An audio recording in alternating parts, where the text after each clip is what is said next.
부모가 자식을 사랑하는 마음이 굉장히 커져. 특히 자식이 고난을 당하거나 어려움 당할 때 그 부모의 마음은 많이 아프고 괴롭겠죠. 우리 하나님께서 하나님의 백성을 향한 마음도 똑같습니다.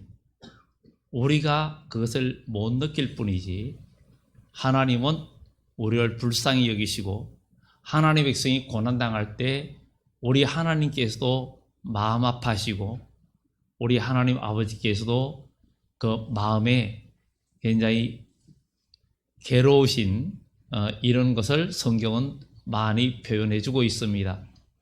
어린 자녀는 부모를 거역하고 잘못하면서 나가면서 그야말로 자기 뜻대로 살아도 정말 부모 입장에서는 그를 사랑하고 긍휼히 여기고 마음에 애타하는데 자녀는 그 마음을 잘 알기가 어렵죠. 잘 못해주는 거 생각하고 또 아니면 잘 안 해준다 생각하고 그럴 수도 있습니다. 지금 하나님께서 저와 여러분들을 사랑하시고 은혜 베풀어 주시고 인도하여 주신다는 사실을 우리는 정말 경험하고 깨닫고 주님의 사랑을 경험하는 우리 모두가 되기를 예수 이름으로 축원합니다. 오늘 스가랴서는 아마 여러분들이 조금 많은 분들이 이해하기 좀 어려운 내용들이기도 합니다. 그래서 많은 부분을 말씀드리기는 어렵지만 오늘 시간 간략하게 또 중요한 것을 말씀드리고자 하는 것은 오늘 제목처럼 불쌍히 여겨 돌아오시는 여호와 하나님. 그 이유는 이사야 60장에 그런 말씀이 있습니다. 일어나라 빛을 발하라 이는 내 빛이 이르렀고 여호와의 영광이 내 위에 임하였음이라. 보라 어둠이 땅을 덮을 것이며 캄캄함이 만민을 가리려니와 그랬어요. 오직 여호와께서 내 위에 임하실 것이며 그의 영광이 내 위에 나타나리니 나라들은 내 빛으로 왕들은 비치는 내 강명으로 나오리라. 이렇게 얘기합니다. 우리 주님이 오실 때 이 세상에 마지막 때가 다가오면 온 세상이 캄캄해지고 그 다음에 지금 세상적으로 정치나 경제나 모든 게 우리가 캄캄하다 말하잖아요. 캄캄하다 말하는데 이거는 둘째치고 주님이 올 때 가면 교회도 많은 사람들의 마음이 영적으로 캄캄해진다는 거예요. 우리는 이 세상에서는 육신이 건강하고 육적으로 잘 돼야 되지만 물론 우리가 주님 안에서 다 잘 돼야 돼요. 그런데 더 중요한 게 우리의 영혼이 잘 돼야 됩니다. 왜냐하면 육신은 한 번 죽는 것은 사람에게 정하신 것이고 그 후에는 심판이 있다 그랬습니다. 우리의 영혼은 불멸입니다. 사람은 죽으면 끝이 아니라 그 영혼이 주님 품으로 가고 아니면 어둠으로 지옥으로 가고 그러면 영혼만 가느냐 그게 아니라 우리 주님께서 이 세상에 다시 올 때 의의 부활이 있고 심판의 부활이 있다는 거죠. 우리 이걸 다 믿고 있는 줄 믿습니다. 우리 주님께서 나를 믿는 자는 죽어도 살고 무릇 살아서 나를 믿는 자는 영원히 죽지 않는다. 이것을 내가 믿느냐? 주님 물으셨습니다. 우리는 죽어도 부활할 줄 믿습니다. 그리고 또 살아있을 때 주님이 오시면 죽지 않을 몸으로 변화되고 영생하는 몸이 있는 것도 우린 믿습니다. 우리는 이것을 믿어야 돼요. 그러면 우리는 어떻게 살아야 되느냐? 여러분, 우리 그리스도인은 신앙생활에서 어둠에 잡히면 안 됩니다. 이사야 60장에도 캄캄함이 만민을 가린다 그랬어요. 그런데 우리는 어떤 사람이 돼야 되죠? 빛의 사람이 돼야 되잖아요. 여러분 마음에 빛이 역사해야 돼요. 예수님은 요한복음 1장에 보면 빛이 자기 땅에 오매 자기 백성이 영접하지 아니하였다. 그러나 영접하는 자 곧 그 이름을 믿는 자에게는 하나님의 자녀가 되는 권세를 주셨다. 여러분, 무엇이 여러분 마음을 어둡게 하느냐? 그것을 예배드리며 기도하면서 여러분 마음을 어둡게 하는 생각들을 하나님의 말씀의 빛으로 물리쳐야 되는 거예요. 말씀의 빛으로 물리쳐야 됩니다. 여러분, 교회 생활하면서 여러 가지 일들을 하고, 우리가 교회 생활이라는 게 뭐예요? 교회 공동체를 통해서 우리가 영적인 싸움에서 이기고 어둠을 물리치고 인간관계와 모든 그 관계 속에서 어려운 일들을 극복해 나가면서 믿음의 승리자가 되어야 됩니다. 그래서 하나님의 말씀을 통해서 여러분들에게 주어지는 일들을 세상에서는 내 조건에 맞추려고 그러죠. 세상에서는 자기 조건에 맞추려고 그래요. 내 성격, 내 능력, 모든 게 맞추려고 그래요. 그런데 하나님의 일에는 하나님의 말씀에 맞추고 내 능력이 부족하고 내 지식이 부족하고 나의 모든 게 부족해도 내게 능력 주시는 자 안에서 내가 모든 것을 할 수 있다라는 그 믿음 안에서 주의 일을 하면 모든 공동체 기관이 못할 일이 없는 거예요. 할 수 있거든이 무슨 말이냐? 믿는 자에게 능치 못할 일이 없다. 지금 믿음이 다 떨어지니까 캄캄함이 만민을 가린다는 거예요. 그런데 주님 올 때 너희는 일어나 빛을 발하라.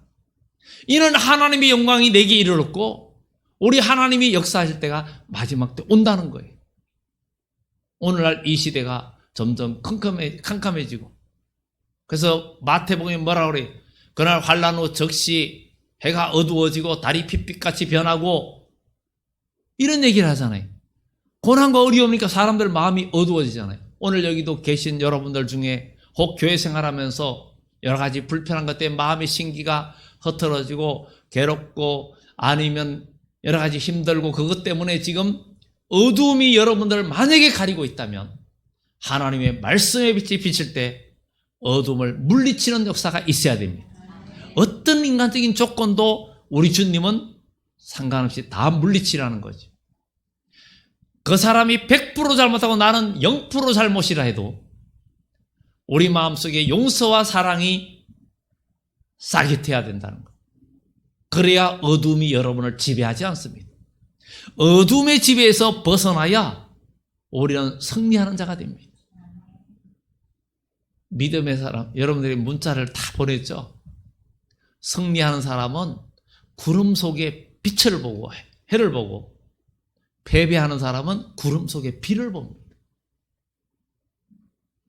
정말 오늘 우리는 믿음의 승리자가 돼야 됩니다. 오늘 이 서가라의 말씀은 바로 이스라엘 백성들이 많은 선지자들의 예언과 모든 묵시를 무시하고 자기 뜻대로 살았던 이스라엘이 멸망을 했습니다. 눈물의 선지자 예레미야의 그 경고의 말도 무시했고, 선지자 이사야의 말도 무시했고, 하나님 말씀을 무시하고 자기 뜻대로 살은 것. 그런데 우리 주님이 오실 때에도 사람들이 이 세상에 자기 생각대로 살고 자기 지식대로 살고 자기 경험대로 사는 것. 신앙생활은 여러분의 경험과 지식 다 지워야 됩니다. 신앙생활은 여러분의 인생 경험으로 신앙생활을 하는 게 아닙니다. 예수님을 만난 베드로, 밤새도록 고기를 못 잡았어요. 그런데 예수님께서 베드로에 대해서 말씀을 선포하시고 난 후에 베드로에게 명령합니다. 깊은 곳에 가서 그물을 던져라. 베드로는 말합니다.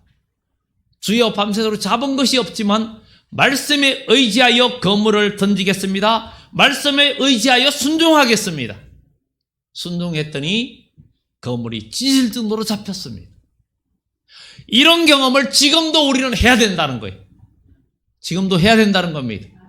성경의 역사는 과거에 있는 것이고 지금은 아니라고요. 지금도 믿음의 사람은 믿음의 증거를 경험하고 있습니다. 경험하고 있습니다. 혹 나에게는 그런 경험이 없다고요? 기도하고 하나님을 찾고 부르짖으면 주님은 역사해 주십니다. 이런 경험을 해야 됩니다. 이런 경험을 해가지고 여러분들의 믿음이 자라야 되고 하나님의 능력을 경험할 때 여러분들의 신앙이 점점 자랍니다. 신앙이 자라서 우리 주님이 오실 때 큰 환난이 올 때도 남는 자가 돼야 됩니다. 우리 주님이 오실 때 요한계시록 9장에 보면 이 일 후에 내가 보니 각 족속과 방언과 나라와 임금에게서 이루 헤아릴 수 없는 흰 무리가 손에 종려가지를 가지고 나온다 그랬어요. 종려가지는 번영과 승리를 상징하기도 합니다. 그러면서 찬양해요. 그런데 말하죠. 요한에게 이들이 누구며 어디서 나오는 자들이냐 물으니까 내 주여 당신이 알리다 그러니까 이는 큰 환난에서 나오는 자들인데 어린 양의 피에 그 옷을 씻어 희게 하였느니라. 여러분 교회 생활하면서 고난이 오고 환난이 올 때 불만과 짜증과 불쾌함과 또 어둠의 생각이 여러분들을 엄습해 올 때 이기고 나가야 됩니다. 마지막 때에는 큰 환난이 요한계시록 9장에도 말하잖아요. 무정에서 올라온 짐승 하늘에 떨어진 별이 무정을 여니까 불의 연기 같은 연기가 나서 캄캄해진다 그랬어요. 어디가 캄캄해져요? 교회가 캄캄해진다는 거예요. 교회를 자꾸 어둡게 하려고 한다는 거예요. 마귀는 교회만 무너뜨리면 끝납니다. 교회가 무너뜨리는 겁니다. 원래 사회주의에서는 공산주의가 기독교를 제일 먼저 타켓을 삼습니다. 왜냐하면 근본 정신이 틀리기 때문입니다. 우리는 악한 마귀는 교회를 삼키려고 합니다. 교회는 건물이 아니라 여러분들입니다. 에클레시아라는 게 믿는 사람들의 모임이 교회입니다. 그런데 마지막 때 어려움이 오는데 어떤 어려움이 있느냐? 그 괴로움이 정갈이 사람을 쌓아가지고 그 고통보다 더하고 심해서 사람이 죽고 싶으나 죽음이 저희를 피하리라. 이 말은 정말 그 그리스도인이 마지막 때 영적인 큰 고난의 때가 온다는 거예요. 그렇지만 푸른 풀과 수목은 해하지 마라. 여러분 신앙이 살아있어야 됩니다. 기도가 살아있어야 되고 찬양이 살아있어야 되고 믿음이 살아있어야 됩니다. 그런 자에게 하나님은 역사해 주시는 것입니다. 살아있어야 됩니다. 여러분 하나님은 죽은 자의 하나님이 아니라 하나님은 산 자의 하나님이라고 그랬어요. 여러분의 믿음이 살아있으면 응답의 역사가 있고 여러분의 믿음이 죽어있으면 응답이 없습니다. 그래서 있는 자는 더 받게 되고 없는 자는 있는 줄로 아는 것까지 빼앗기고 가난하게 된다고 그랬어요. 영적인 빈익빈 부익부 현상이 나타난다는 거예요. 큰 환난에서 나오는 자들인데 어린 양의 피에 그 옷을 씻어 희게 했다. 우리는 뭘 씻어야 되죠? 우리의 마음을 씻어야 되는 거예요. 우리의 마음, 정결한 마음 주옵소서 그러잖아요. 우리의 마음이 정결해야 돼요. 그래야 다시 오시는 주님을 영접할 수가 있다는 거예요. 그런데 오늘 이 스가랴서에는 하나님 말씀을 듣지 않고 돌아오지 않으니까 1절에서 6절의 말씀이 우리 하나님께서 너희는 내게로 돌아오라고 3절에 말합니다. 너희는 내게로 돌아오라. 너희 조상은 세상 사람들을 본받지 마라. 옛적 선지자들이 얼마나 많이 선포했느냐? 악한 길과 악한 행위를 떠나서 돌아오라 하지 않았느냐? 그렇지만 그들이 듣지 아니하고 내게 귀를 기울이지 아니하였느냐? 주님의 말씀을 기울이고 순종하고 있습니까? 주의 말씀을 귀를 기울이고 순종하고 있습니까? 나는 근데 이스라엘 백성은 대부분 순종한다고 생각을 했어요. 사울 왕이 하나님 말씀을 자기는 순종했다고. 여러분 사무엘상 15장 여기를 보세요. 15장을 보면 사울이 큰 착각 속에 빠져 있어요. 자기가 하나님 말씀을 순종하고 있는 줄로 알았어요. 그런데 자기 기분에 의한 신앙생활이었지 전적인 순종이 아니었습니다. 우리가 하나님 앞에 순종할 때는 나라는 것을 포기하고 순종하면 하나님의 역사가 일어납니다. 이런 경험을 해야 될 줄 믿습니다. 여러분, 지옥 가지 말고 천국 가야 되지 않습니까? 천국 가야 되지 않습니까? 이 세상의 고난은 잠깐인데 천국의 기쁨은 영원합니다. 이 세상의 고난은 아무리 지옥 같은 고난을 겪는다 할지라도 하나님 나라의 복은 영원하고, 그런데 지옥의 고통은 또 영원한 고통이라는 거예요. 이것은 피할 수가 없습니다. 그만큼 우리 하나님은 우리에게 특권을 주셨고 여러분들 복을 주셨어요. 그러나 우리가 주의 음성을 듣고 순종하며 이기고 나가는 주의 백성들이 되어져야 될 줄 믿습니다. 이렇게 돌아오라고 내 말에 귀를 기울여 했지만 듣지 않았어요. 그래서 서가란 말합니다. 너희 조상들이 어디 있느냐? 선지자들이 영원히 살겠느냐? 이러면서 선지자들이 말한 것들이 다 이루어졌고 그들은 다 죽었다. 그러면서 정말 하나님은 결국은 이름으로 인해서 우리 인간의 범죄하고 제대로 어두움에 잡히고 캄캄함이 만민을 가렸다는 거예요. 여러분, 신앙생활 어떤 생활에서도 여러분들 신앙의 어떤 환경의 조건을 찾는 자가 되지 말고 극복하는 자가 되고 영적인 도전자가 돼야 됩니다. 그래서 우리는 어떤 상황에 내가 놓여도 이기고 나가는 사람, 다윗처럼 요셉처럼 환경이 정말 어렵고 죽음의 위험이 고통이 와도 그 속에 하나님의 은혜가 끊어지지 아니하니 하나님이 그를 일으켜 세우셨습니다. 그런 하나님이 오늘 여러분도 세우실 줄 믿습니다. 근데 오늘 이 본문 말씀은 우리 주님이 오실 때에 온 세상이 캄캄해지는데 왜? 이유가 뭐냐? 그리스도에도 캄캄히 가리는 이유가 뭐냐? 사람들이 무사한 줄 안일한 신앙생활을 한다. 하나님 말씀을 예배는 드리고 다 하지만 영적인 싸움이 없다는 거예요. 여러분, 영적인 싸움이 있어야 됩니다. 영적인 싸움이 있어야 됩니다. 죄와 싸우는 생활이 돼야 됩니다. 죄와 싸워야 됩니다. 싸우기 싫습니까? 도대체 아멘 소리가 이렇게 약해서 되겠어요? 아침 식사 안 하셨습니까? 오늘 다 끝나고 식사하고 가세요. 죄와 싸우는 생활이 돼야 돼요. 죄와 싸워야 돼요. 예배 드리는 거 끝나면 안 됩니다. 죄와 싸워야 돼요. 미움과 싸워야 되죠. 원망과 싸워야 되죠. 불평한 생각, 어둠의 생각과 싸워서 이기는 자가 돼야 되는 겁니다. 그거가 싸워야 돼요. 우리의 싸움은 그런 싸움이에요. 거기에서 우리가 극복해 나가야 돼요. 불평과 싸워 이겨야 됩니다. 왜 어둠의 말을 하고 제약된 말을 하고 부정적인 말을 합니까? 부정적인 말하면 부정적인 일이 그에게 옵니다. 피곤하다 해보세요. 더 피곤해요. 괴롭다 해보세요. 더 괴롭습니다. 여러분, 사람의 병은 그 마음에서 시작된다 그랬어요. 우리의 마음이 하나님의 은혜로 다스림을 받으면 거기서 우리 몸에도 새로운 일들이 일어나요.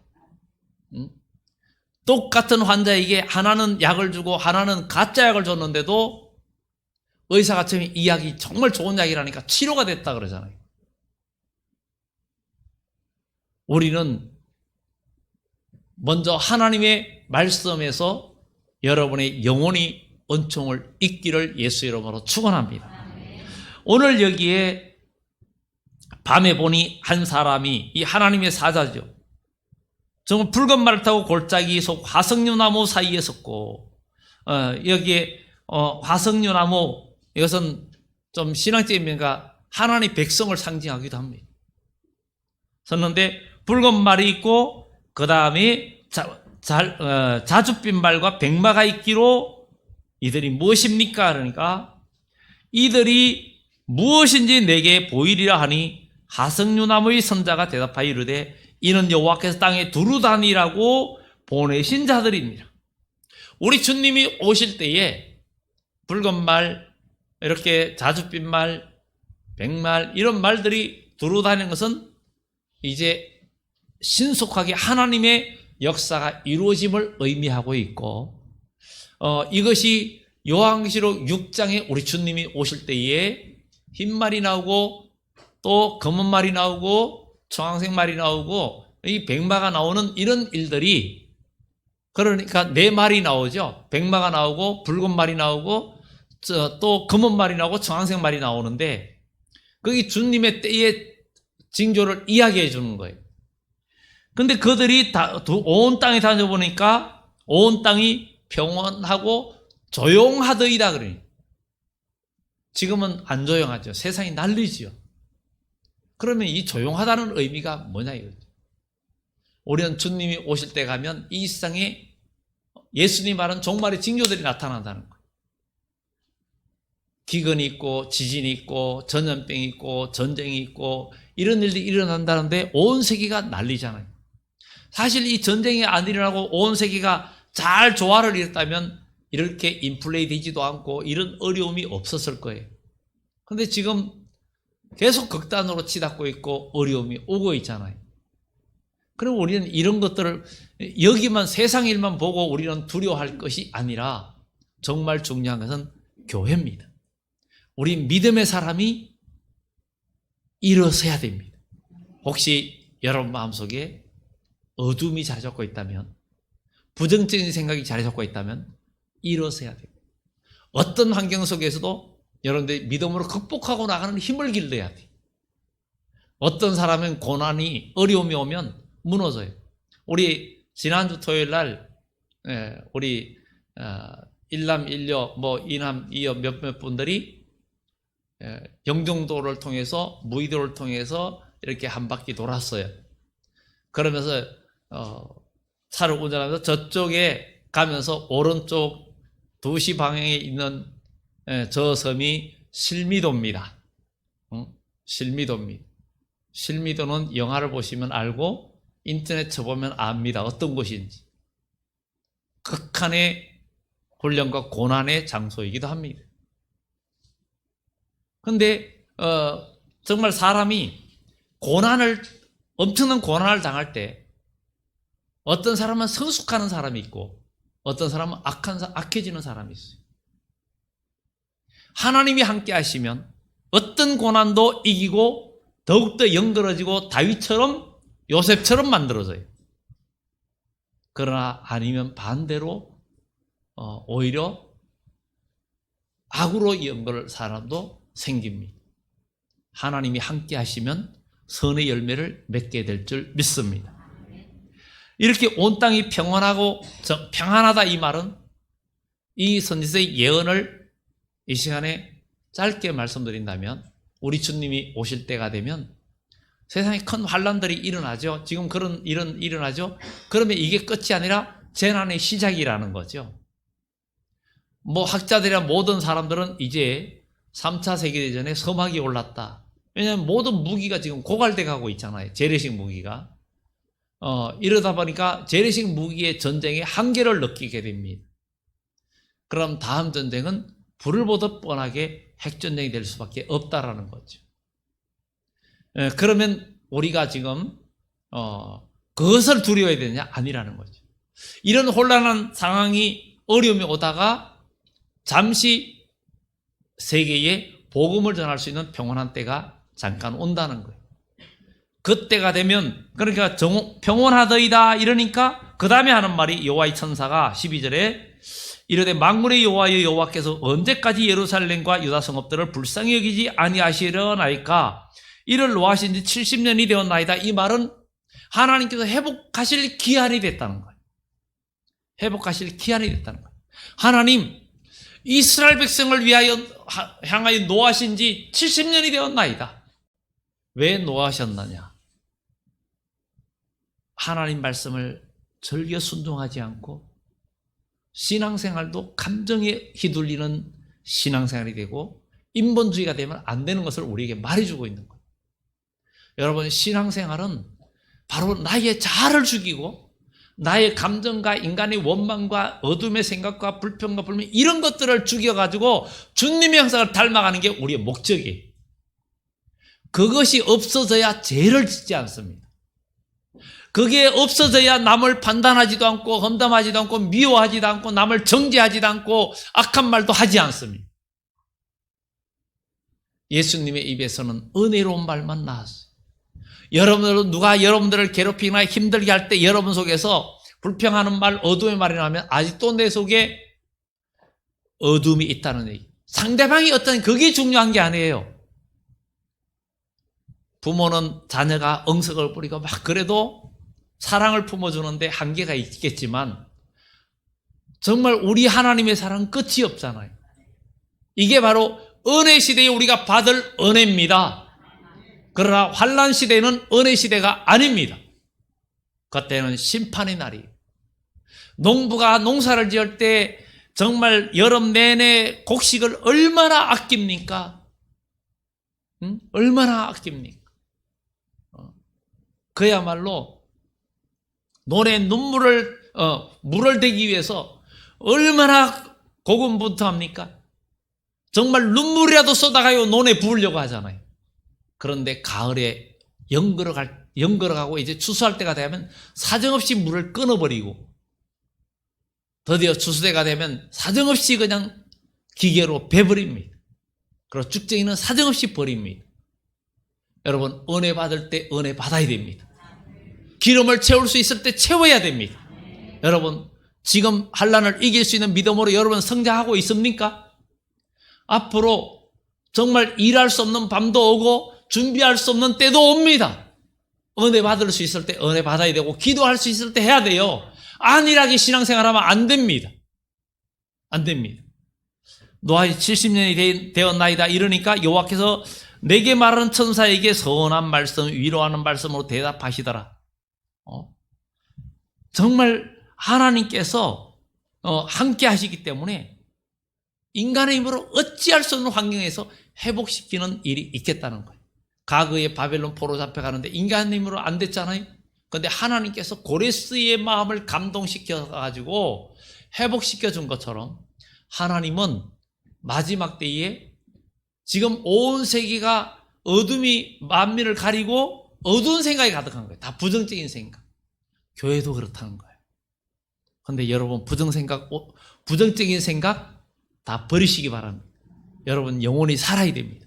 여러분 믿음이 살아야 돼요. 여러분들 편리를 추구하면 신앙생활은 편리함이 없습니다. 신앙생활은 편리함을 추구하면 안 됩니다. 육체의 고난을 받은 자가 온전하게 된다 그랬어요. 여러분 신앙생활에 기도와 눈물의 기도와 헌신과 봉사와 수고와 섬김이 있어야 될 줄 믿습니다.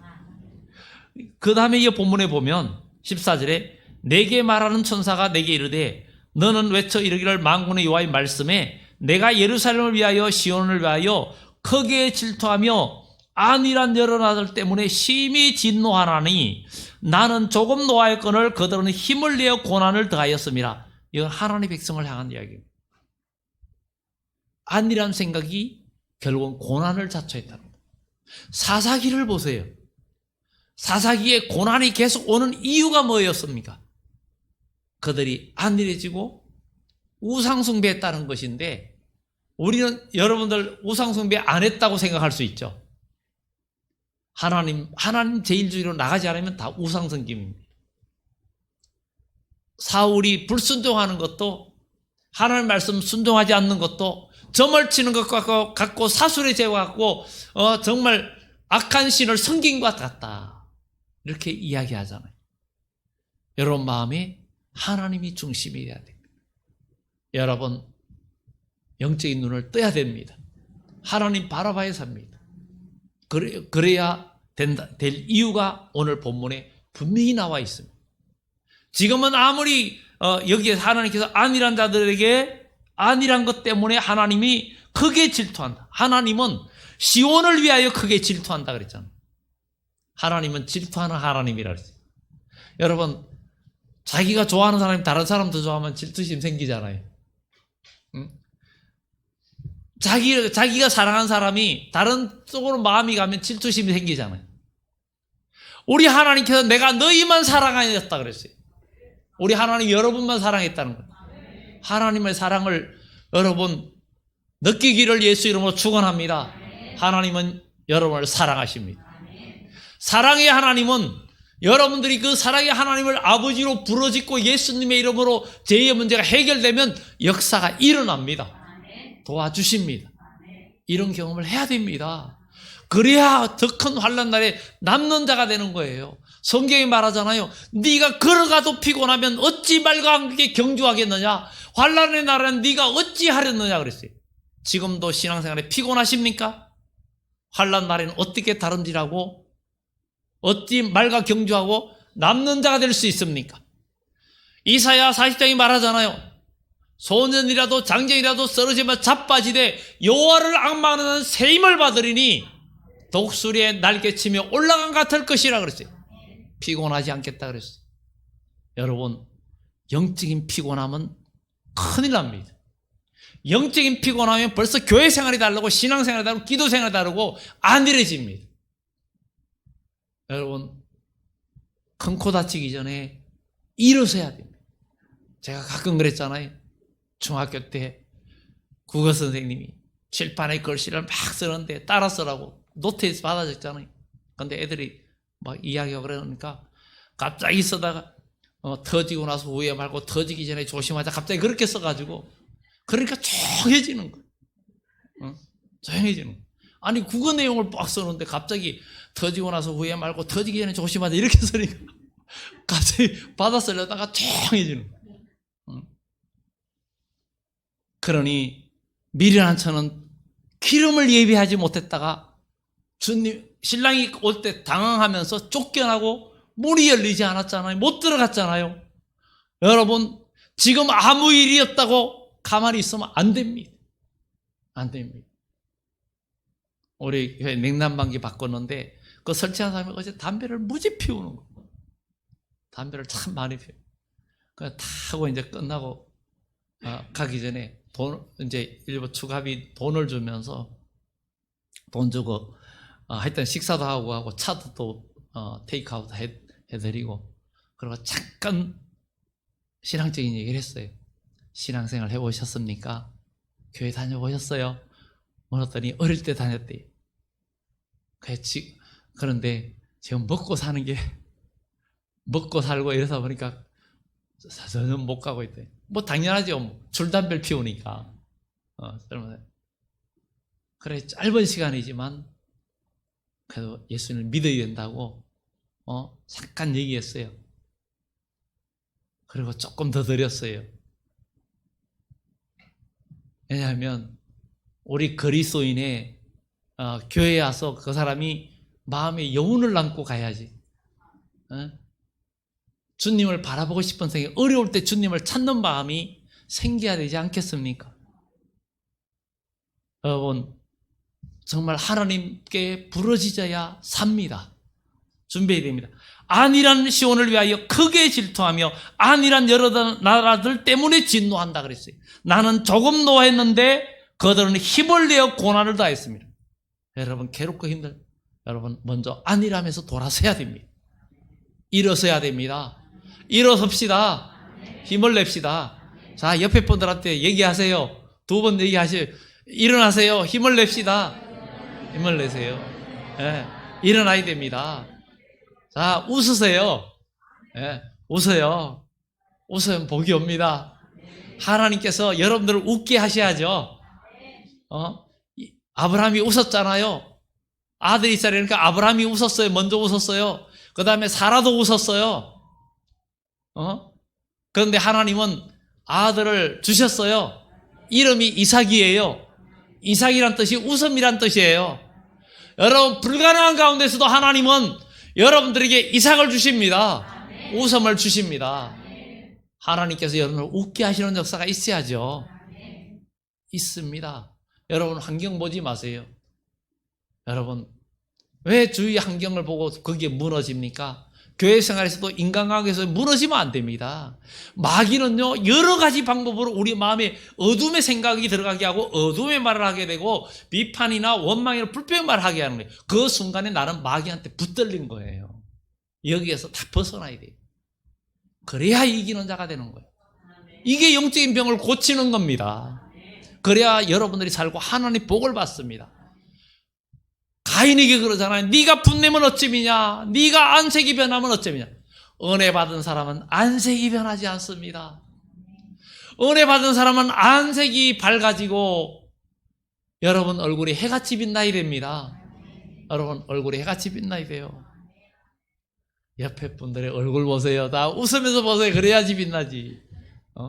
이제 웃어야 됩니다. 제가 여러분들 가끔 간증했잖아요. 청년 때, 신학교 다닐 때 참 힘든 일이, 학비도 벌고, 월세도 내고, 먹고 살아야 되고, 그러면서 알바하면서 학교 다녔는데, 참 힘든 일도 많았죠.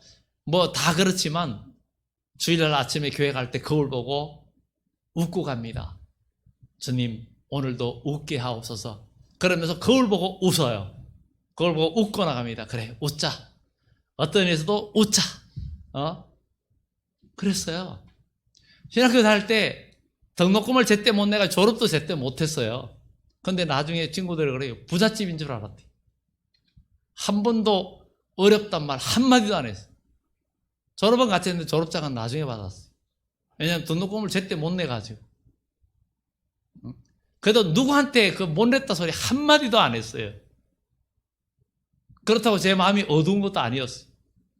하나님, 웃자는 말을 했기 때문에 그 하나님께서 내게 어림이라도 기쁘고 누가 나에게 막 공격해도 순간 좀 그거 해도 하나님 이 어둠 이기게 해주세요.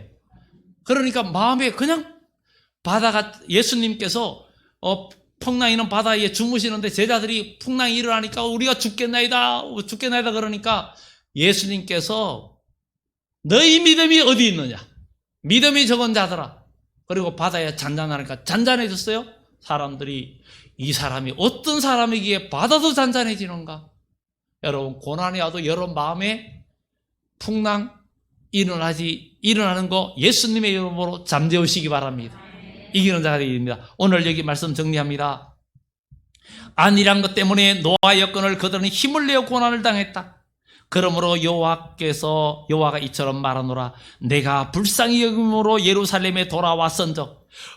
이 하나님의 백성들이 어찌할 수 없고 정말 인간의 힘으로 어찌할 수 없고 죄에서 어둠에서 고난에서 돌아오지 못하고 힘들어할 때 하나님께서 그래도 불쌍히 여겨서 오시겠다는 거예요. 어떤 분에게? 그래도 기도하여야 할지니라. 에스겔 36장에 말합니다. 하나님께서 우리의 의가 아니라 하나님은 돌아오겠다는 거예요. 자기 이름 때문에 여러분을 불쌍히 여겨주시겠다는 거예요. 그래도 기도하여야 할지니라. 기도하는 자를 통해서 역사한다는 거예요. 그러니 그래도 기도 안 하겠습니까? 이래도 기도 안 하겠습니까? 기도해야 됩니다. 여러분 힘을 의지하지 마시고 여러분 지식도 의지하지 마시고 여러분 능력도 의지하지 마시고 주님의 능력을 의지하면서 기도하면 그분은 여러분을 일으켜 주실 줄 믿습니다. 내가 불쌍히 여김으로 예루살렘에 돌아왔은즉 내 집이 그 가운데 건축되리니 예루살렘 위에 먹줄이 쳐지리라. 하나님께서 교회를 마지막 때 회복시켜 준다는 거예요. 지금 이 세상에 교회가 무너지고 있고 코로나가 와가지고 교회 학교가 거의 붕괴 다 됐습니다. 예수 믿는 가정 외에는 자녀를 보내질 않고 아예 안 보냅니다. 이런 어려움이, 안 그래도 지금 출산율이 줄고 이렇게 출생률이 줄고 자녀들이 태어나지 않고 이러다 보니까 교회 학교가 지금 거의 없어지고 있고 전부 다 고령화되고 있습니다. 시골에도 그 전사님이 69인데 상주에도 청년이라 그러는데 사람들이. 그래서 교회도 전부 다 연령대가 전부 다 올라갑니다. 전부 다 올라가요. 진짜 인생은 60부터라는 말이처럼 아예 그냥 이상해졌어요. 저희는 베이비붐 시대 때 출생입니다. 그러니까 우리가 태어날 때는 시골에 막 그냥 동네 아이들이 친구들이 그냥 시끌벅적했습니다. 그런 시대였습니다. 기도해야 됩니다. 먹줄이 쳐진다는 것은 우리 주님께서 마지막 때 교회를 회복시킨다는 거예요. 어떤 사람들에게, 기도하는 사람에게, 믿음의 싸움을 하는 자들에게 하나님은 불쌍히 여기는 것은 고난 중에도 죄와 싸워서 혈기와 미움과 원망과 어둠과 이기려고 싸우는 자들을 불쌍히 여기고 하나님이 돌아오셔서 세우는데 그 사람을 통해서 하나님이 역사하시면서 성읍 그렇게 회복시켜 주는데 먹줄이 쳐진다는 것은 목수가 줄을 튕겨서 모든 걸 건축하는 것처럼 세워준다는 거예요. 요한계시록 11장과 연관된 말씀입니다. 마지막 17절에 그가 다시 와서 외쳐 이르기를 만군의 여호와의 말씀에 나의 성읍이 넘치도록 다시 풍부할 것이라. 나의 성읍들이 넘치도록 풍부할 것이라. 이사야 60장에 그런 얘기를 합니다. 마지막 때 큰 환란이 오는 때에 이렇게 하나님 말씀을 바라보면서 고난 중에 지키는 백성에게 주시는 말씀이 내 눈을 들어 사방을 보라 무리가 다 모여 내게로 오느니라. 열방의 재물이 내게 올 것이고 모든 것들이 내게 오고 풍부가 내게 올 것이다. 마지막 때 세상에 큰 환란이 와서 한 데나리온 밀한대 보리석대 그리고 이마나 손에 표를 받지 않으면 살 수 없는 때가 올 때도 하나님은 하나님의 백성에게 재물이 모여지고 그들이 표를 받지 않고도 주님 오실 때까지 환난을 이기고 나가면서 다시 오시는 주님을 영접할 수 있는 길을 열어주신다는 것을 성경은 우리들에게 말해주고 있는 것을 보면서 오늘 주님께서 오늘 말합니다. 다시 풍부할 것이라. 여호와가 다시 시온을 위로하며 다시 예루살렘을 택하리라. 하나님께서 여러분들을 위로하시고 택하시고 열어주시는 역사가 있다는 것을 우리는 기억하고 우리 힘내고 일어나는 여러분들 되기를 예수 이름으로 축원합니다. 기도드립니다. 좋으신 하나님